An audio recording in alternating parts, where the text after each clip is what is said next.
Hi Leute, willkommen zu Dragon About. Ich bin der Dirk und auf meinem Kanal dreht sich alles um den Labwaffenbau und ein paar andere Sachen im Cosplay, je nachdem wie ich gerade Lust und Laune habe. So Leute, dann gibt es heute mal wieder ein paar kleinere Tipps von mir und zwar ein bisschen so ein paar Methoden, wie man eine Holzoptik hinkriegt. Ich hoffe mal, das Ganze gefällt euch. Bleibt dran. Wir sehen. Dann fangen wir mal an. Ich habe 5 Varianten, die ich euch zeigen werde, wie man eine Holzoptik hinkriegt. Also so wie ich es mache. Gibt noch andere Möglichkeiten, aber ne, das ist jetzt so wie ich es mache. Und zwar wird es erstmal 3 Teile geben, wo ich nur mit der Farbe mache. Und diese 2 werde ich dann, das eine mit dem Lötkolben und das andere mit dem Dremel. Und dann erst Latex. Ne? Soweit der Plan. So, dann habe ich schwarzes Latex. Hier habe ich schon mal ein paar Schichten drauf, nur so 3 oder so. Da kann man noch erstmal mehr drauf machen, aber 3 reichen erstmal zum Zeigen. Dann habe ich ein dunkles Braun, ein bisschen helleres Braun und so ein, ich glaube, Ocker oder so. Dann noch ein Kamm. Ich habe ja mehrere Kämme. Der sieht doch schon wieder, naja gut. Auf jeden Fall ein Kamm kann man dafür auch für eine der Methoden. Und dann halt aus Matratzen-Schaumstoff ein paar Schwämme gemacht. So, dann fangen wir mal an mit der ersten Version. Dafür muss ich nochmal mit Schwarzzähnen gehen. Gehe ich erstmal nochmal drüber. So eine relativ dünne Schicht. Muss jetzt nicht zu dick sein, aber schon so auf jeden Fall, dass sie deckt. Am besten tut ihr immer, damit ihr keine Sauerei macht, euch eine Zeitung oder irgendwas drunter oder irgendwas anderes an Unterlagen. Wie gesagt, ich mache jetzt erstmal eine dünne Schicht schwarz drauf. Wie gesagt, das sind dann verschiedene Methoden, wie ich es mache. Da gibt es natürlich auch noch andere Möglichkeiten, aber das ist halt so, wie ich es mache. Vielleicht hilft es euch ja bei euren Sachen ein bisschen weiter. So.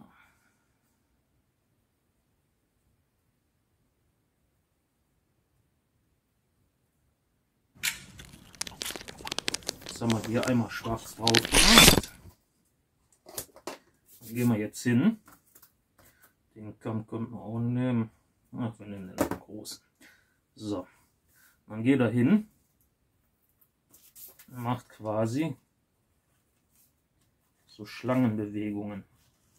Ein bisschen. Das ist ein bisschen blöd, weil das Ding ist ein bisschen gewölbt. Das klappt nicht so ganz so toll, wie ich es mir vorgestellt habe. Das geht halt jetzt nur so mit dem einen Zinken. Also bei runden Sachen geht es wesentlich besser. Bei dem hier ist es jetzt nicht ganz so toll. Klappt nicht ganz so gut. Mal gucken, vielleicht mit dem hier besser. Jawohl, mit dem geht es besser. Wie gesagt, dann geht er so mit den Zinken so ein bisschen wellenförmig drüber. Bis ihr dann halt zufrieden seid mit der Optik. Und ist nicht schlimm, wenn es noch nicht direkt die ersten Male, das dauert ein bisschen, bis es trocken ist. Da könnt ihr dann halt noch ein paar Mal drüber gehen, bis es euch gefällt.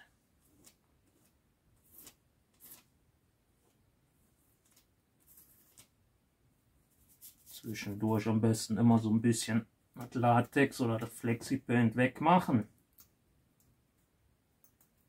Ich hätte es besser vom Kamm am Anfang auch schon direkt wegmachen sollen. Dann geht das auch besser mit dem Holz. Wie gesagt, immer so ein bisschen wellenförmig. So sieht das dann erstmal aus. Das tun wir mal auf Seite. Das kann dann erstmal trocknen. So, dann machen wir die nächste Variante. Dafür brauchen wir das dunkle Braun. Da nehme ich jetzt erstmal einfach nur einen ganz normalen Schwamm, den ich mir gemacht habe. Und trage das Ganze großzügig auf. Wenn ihr einen gröberen Schwamm habt, ist das auch nicht schlecht.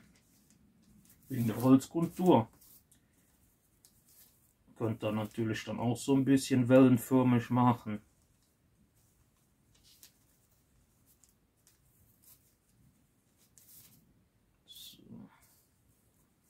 das ist dann halt, wenn es ein bisschen feiner werden soll.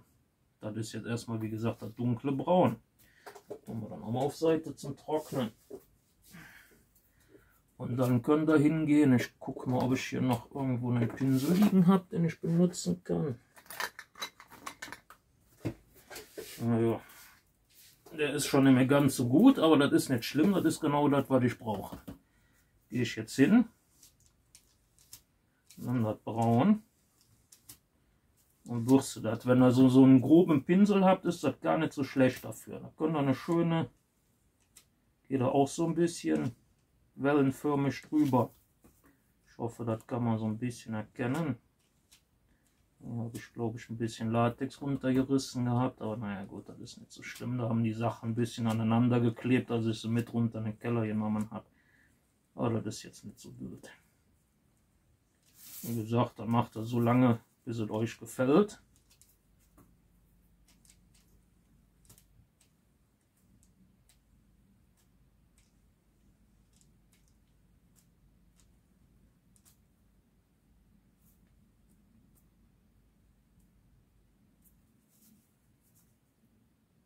Könnt ihr dann noch so Astlöcher, wenn es mal irgendwo was dicker ist, ist das auch nicht so schlimm.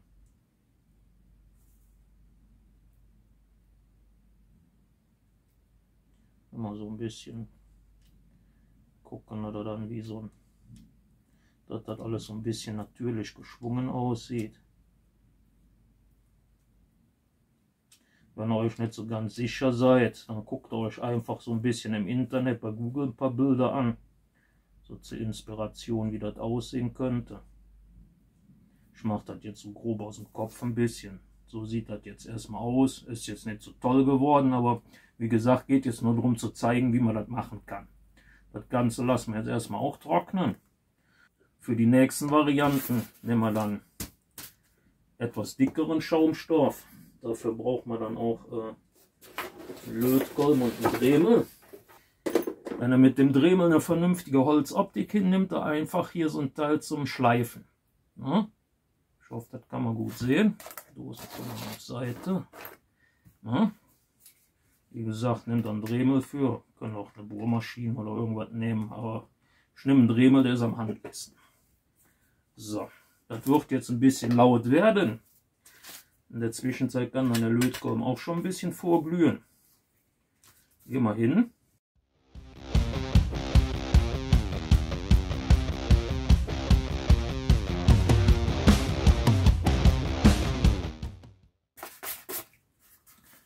So Leute, das ist dann quasi, wenn es dann ein bisschen rustikaler werden soll. Das müsst ihr dann noch glätten, das machen wir dann gleich mit dem Lötkolben. Sobald das Ding mal ein bisschen vorgeglüht ist. Dann machen wir mal weiter. Jetzt gehe ich mit dem Lötkolben so ein bisschen hin und ziehe das Ganze hier noch so ein bisschen nach. Damit glättet man das Ganze auch. Natürlich kann man dann auch mit dem Heißluftföhn drüber gehen. Das hängt halt davon ab, wie grob ihr die Holzoptik haben wollt. Ihr könnt das natürlich auch noch so ein bisschen drauf drücken oder länger, damit das noch so ein bisschen tiefer geht. Das liegt dann halt an euch, wie ihr das gerne haben wollt.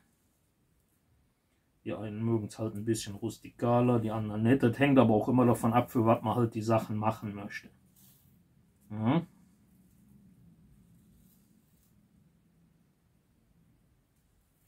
Das jetzt hier, das wird ein bisschen was rustikaleres. Also für irgendwelche, ich sag jetzt mal Rassen, die halt handwerklich vielleicht nicht ganz so begabt sind. Ja. Oder nicht halt so viel Wert legen auf Optik. So.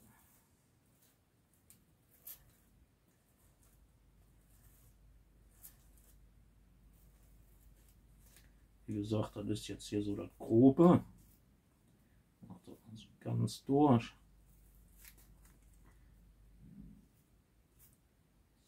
So.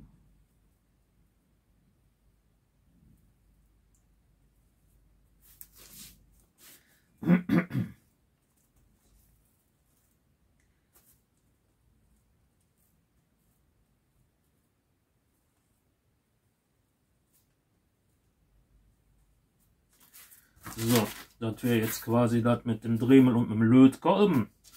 Und dann könnt ihr dann natürlich auch noch hingehen und macht nur mit dem Lötkolben. Ich mache das jetzt einfach mal so frei aus der Hand.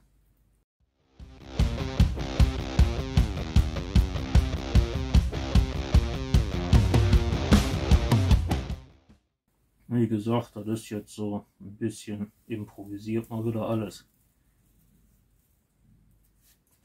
Das liegt dann an euch, wie ihr das dann gerne habt. Ich mache jetzt einfach mal nur so Pi mal Daumen.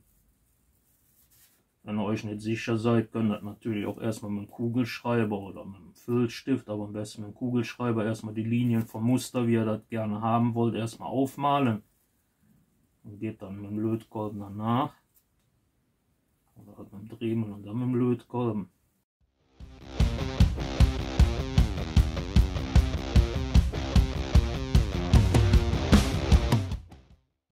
Das sind jetzt quasi die 5 Varianten.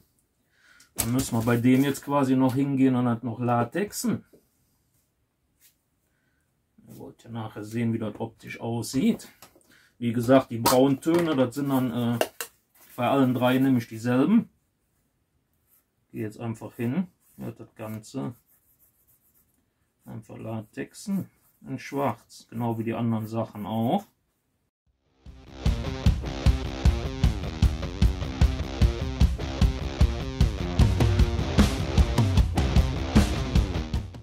Das lassen wir jetzt auch erstmal trocknen. Ich hoffe, das kann man auch schon so ein bisschen erkennen. Ne?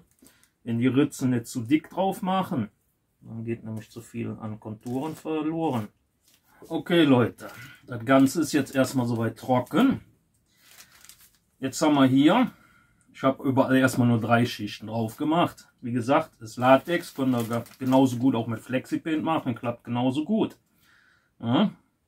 So, das ist einmal Lötkolben, das ist mit dem Dremel, das ist mit dem Pinsel, das mit dem Schwamm und das mit dem Kamm in das schwarze Latex reingebürstet.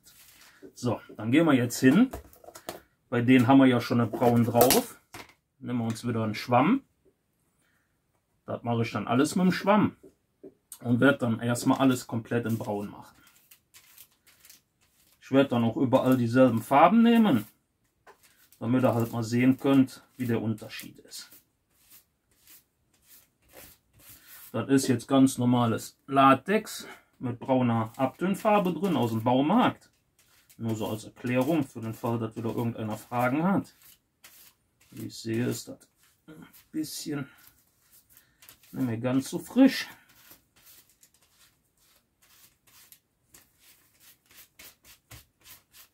Also ein bisschen Gebrösel. Sollte eigentlich nicht sein.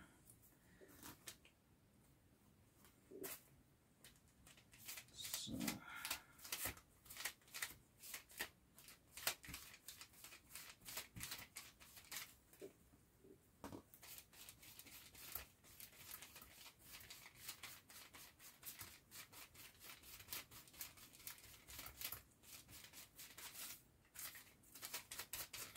Einfach so trocken drüber bürsten, also nicht zu dick. Das Problem ist, wenn es dann nachher zu, dann kriegt er hier so ein Gebrösel. Wenn ihr das kriegen solltet, am besten einen anderen Schwamm oder erstmal die andere Seite nehmen. Das sieht dann nachher nicht so schön aus. Das ist halt immer, wenn er relativ mit der Bürsterei kommt das halt. Wenn es ist, entweder nimmt er einen neuen Schwamm oder wenn der Schwamm lang genug ist, einfach ein Stück abschneiden. Und dann könnt ihr da noch ein bisschen mit benutzen.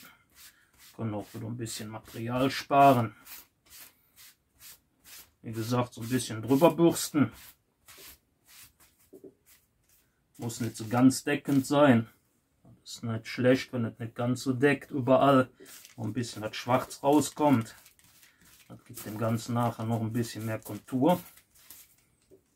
Kann man nachher auch noch mit Schwarz machen, aber das zeige ich euch dann nachher. Wie gesagt, ich bürste das jetzt einfach so dünn drüber. Das trocknet dann noch relativ schnell. Deshalb nennt man das auch Trockenbürsten.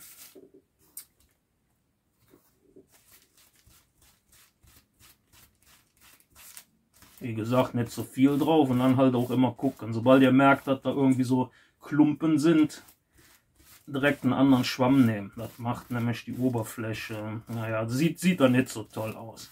Also ich sage jetzt mal hier, bei der groben Holzoptik wird das nicht so stören. Aber bei feineren sieht es da natürlich nicht so toll aus. So. Dann haben wir jetzt erstmal alles mit einem dunklen Braun.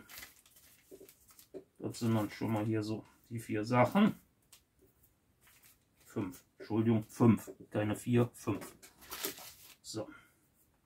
Und dann immer gucken, wenn ihr Farbe an den Finger habt vom Dings, dass ihr da drunter macht. Sonst passiert das schon mal, wenn ihr dann am Bürsten seid, dass dann schon mal mit dem Finger vielleicht rankommt, dann habt das Ganze hier Früssels dann an den Sachen. Dann habt ihr hier so was hier, habt ihr dann auf der Farbe. Das sieht natürlich dann nicht so schön aus. Und immer gucken, dass er irgendwie ein Stück Zeitung oder irgend sowas drunter macht. Ja.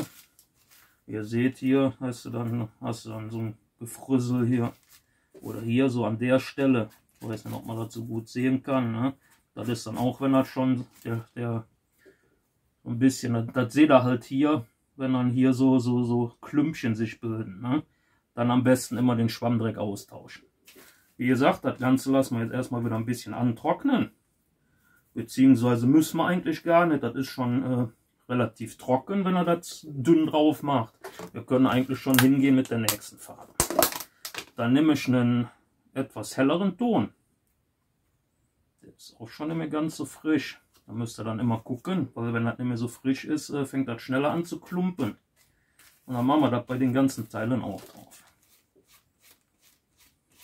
Da schon ein bisschen dünner drüber gehen.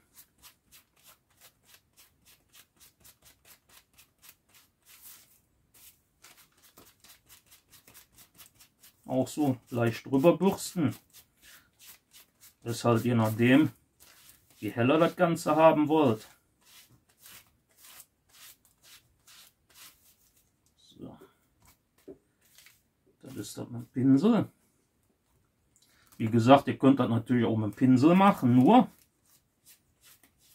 Aber das hängt halt immer davon ab, wie feiner die Holzstruktur haben wollt.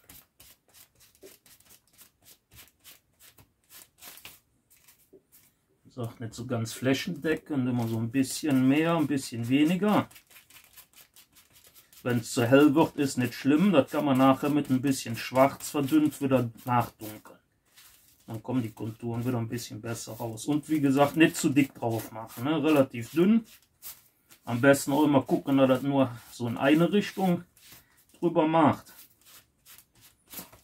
So, seht ihr, hier fängt das nämlich schon wieder an zu bröseln.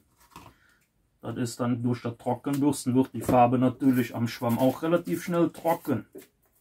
Dann müsst ihr dann halt wieder ein Stück abschneiden oder halt einen neuen Schwamm nehmen.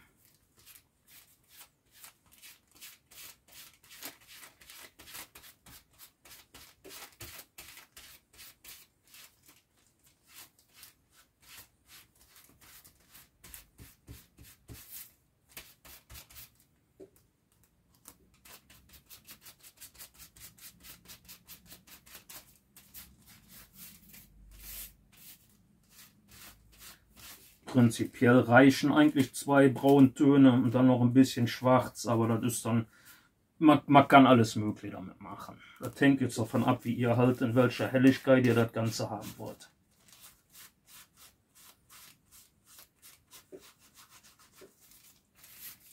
Das tun wir mal auf Seite. Zum Beispiel bei dem Holz gehe ich jetzt mit dem hellen Braun quasi nur oben drüber. Also nicht in die Riefen richtig mit rein, sondern wirklich nur die höher stehenden Sachen. Ja, ich hoffe, das sieht man gut. Da tun wir mal auf Seite. Dann haben wir das mit dem Lötkolben. Da machen wir dasselbe quasi. Gehen wir auch noch über die höheren drüber. Wie gesagt, so ein bisschen bürsten nur. Da ihr quasi nur die höher gelegenen Flächen quasi mit dem helleren Braun erwischt. Mal gucken, dass das nicht zu dick ist. Und wenn etwas zu dick ist, nimmt einfach ein Stück, wo dann keine Farbe drauf ist, um das Überflüssige halt weg. Ja, siehst du, das habe ich nämlich so ein bisschen in die Ritzen rein, aber das ist nicht schlimm. Wie gesagt, kann man nachher nochmal mit ein bisschen Schwarz drüber gehen und dann sieht das auch ganz gut aus.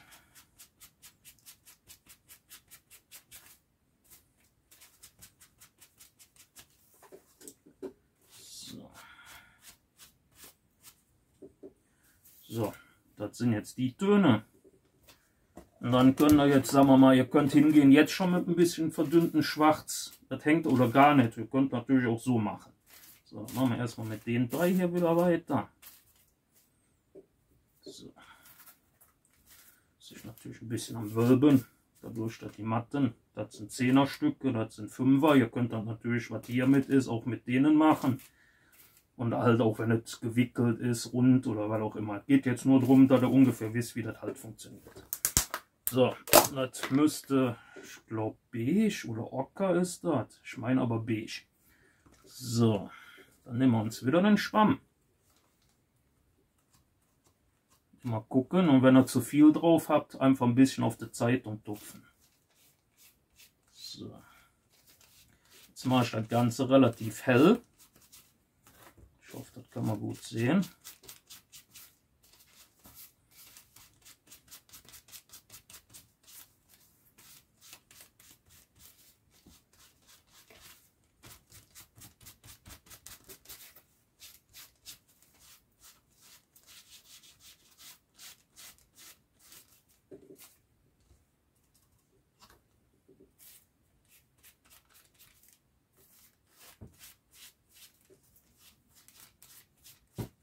Wie gesagt, immer gucken, dass er immer in dieselbe Richtung dann rüber macht. Ob er dann oben anfängt oder unten ist egal, aber immer gucken in dieselbe Richtung. Also nicht dann so, dann sieht das nämlich nicht so toll aus. So.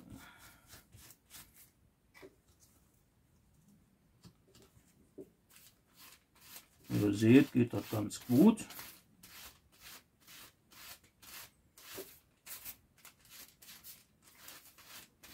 Braucht doch nicht unbedingt so lange zu warten, bis es dann trocken ist. Ihr könnt natürlich auch zwischen jeder Schicht warten, bis es komplett trocken ist. Muss man jetzt nicht unbedingt, aber es ist ratsam. Wenn man noch nicht so genau weiß, wie es nachher aussieht. So, das ist das Stück. Und dann tun wir die mal auf Seite. Dann fangen wir jetzt mal mit den gröberen Sachen an. Wie ihr seht, haben wir hier schon wieder so ein bisschen rumgefisselt, wieder abschneiden. Und dann kann man den Schwamm, wenn er lang genug vorher war, ich glaube, was ich dafür nehme, das ist glaube ich so 5 cm dicke Matratzenschaumstoff aus dem Baumarkt. Und dann mache ich mir halt dann immer so kleinere Schwämmchen draus. Ist das günstigste.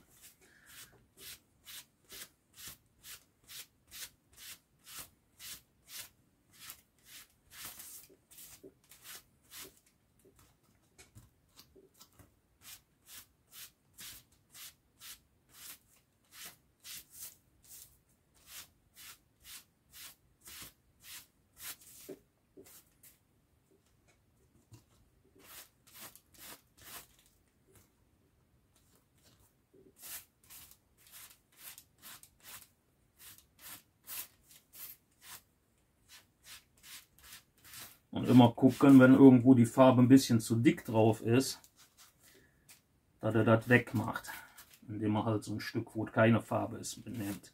Weil das sieht nachher nicht so toll aus, wenn ihr das dann so habt.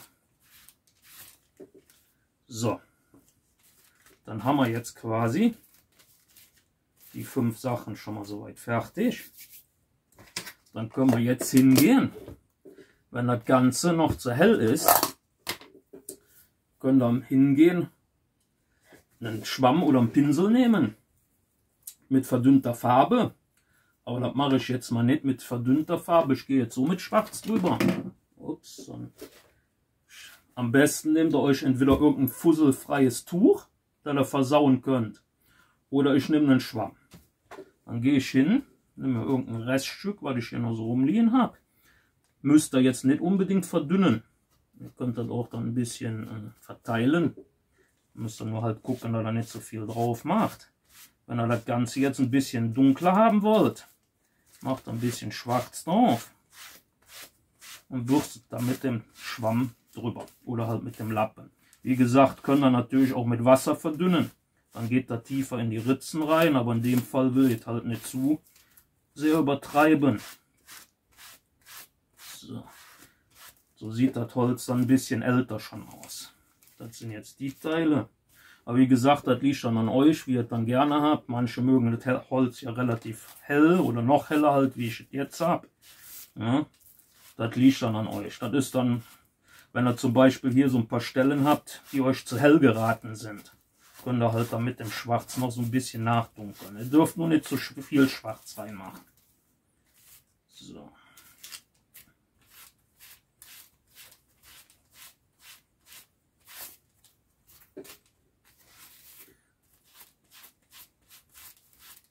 Wie gesagt, wenn es dann halt tiefer in die Ritzen reingehen soll, macht er halt ein bisschen verdünnter das Latex oder das Flexi-Paint was mehr. Also relativ richtig dünn, dass das dann mehr so in die Ritzen reingeht. Das hebt dann die Konturen noch so ein bisschen vor. Aber ich sage jetzt mal, bei den Sachen reicht das, wenn man dünn drüber geht. Bei dem hier gehe ich jetzt wirklich nur noch so mit der Restfarbe, die im Schwamm ist, drüber. Dann brauchen wir noch immer den Schwamm zum drüber gehen. Ja. So. Jetzt haben wir die Sachen schon mal soweit fertig. Das Ganze lassen wir jetzt ein bisschen antrocknen, dann kommt der Klarlack drauf und dann gucken wir mal, wie das Ganze nachher aussieht. Okay Leute, die Farben sind jetzt soweit trocken. Ich nehme jetzt Topcoat, allerdings den glänzenden. Das Holz kann man natürlich besser hinkriegen, wenn man den matten nimmt, aber den habe ich gerade leider nicht da. Wie so oft in der letzten Zeit ist es immer sehr schwer, an manche Materialien ranzukommen, also verzeiht mir bitte, dass ich quasi den glänzenden nehme. Wie gesagt, für Holz nimmt besser den matten. Der sieht deutlich besser aus.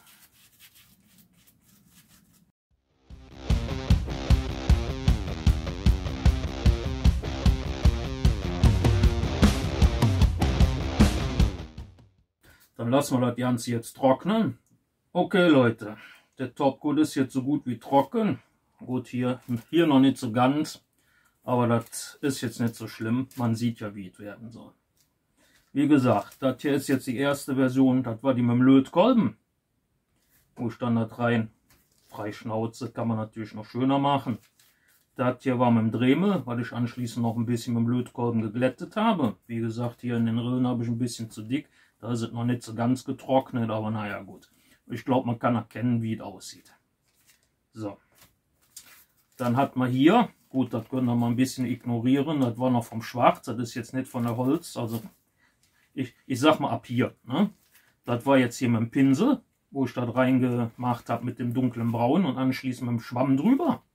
Sieht auch nicht so übel aus. Dann das hier, das ist quasi komplett mit dem Schwamm drüber gebürstet. Ja. Das ist jetzt eine, naja gut, ist jetzt nicht so wirklich, naja, wie soll man sagen, also wäre sehr glattes Holz, also verhältnismäßig. Und das hier ist quasi das, wo ich mit dem Kamm in das Schwarz rein und dann anschließend mit den Brauntönen drüber gegangen bin. So, das wären dann die 3, 4, 5 Versionen, Entschuldigung, wie man dann quasi so eine Holzoptik machen kann. Ich hoffe, das Ganze hat euch schon mal soweit gefallen. Das war jetzt so mit einfacher Mittel. Man kann natürlich noch mit Airbrush und Sprühpistole. Dann gibt es noch für Holzoptik zu machen so ein Werkstück, naja, ein Werkzeug eigentlich, aus Silikon. Das sieht so ein bisschen aus wie ein Stempel. Das zieht man dann nachher quasi nur drüber. Habe ich auch irgendwo rumliegen, aber ich muss ehrlich sein, ich habe es nicht gefunden. Keine Ahnung, wo ich es verbuddelt habe, aber ich weiß, dass ich es hatte. Ja, das ist jetzt so mit einfachen Mitteln, wie gesagt, Lötkolben, Pinsel, Dremel und Schwamm. Ne? Also nichts, was man normalerweise nicht auch zu Hause hat. Theoretisch könnte man auch eine Bohrmaschine oder einen Akkubohrer nehmen mit dem richtigen Aufsatz. Also das geht alles. Lötkolben hat ja wahrscheinlich so ziemlich jeder zu Hause und irgendwas an Schwämmen, Matratzen, Schaumstoff oder sowas hat eigentlich, denke ich, auch mal jeder. Und auch Pinsel.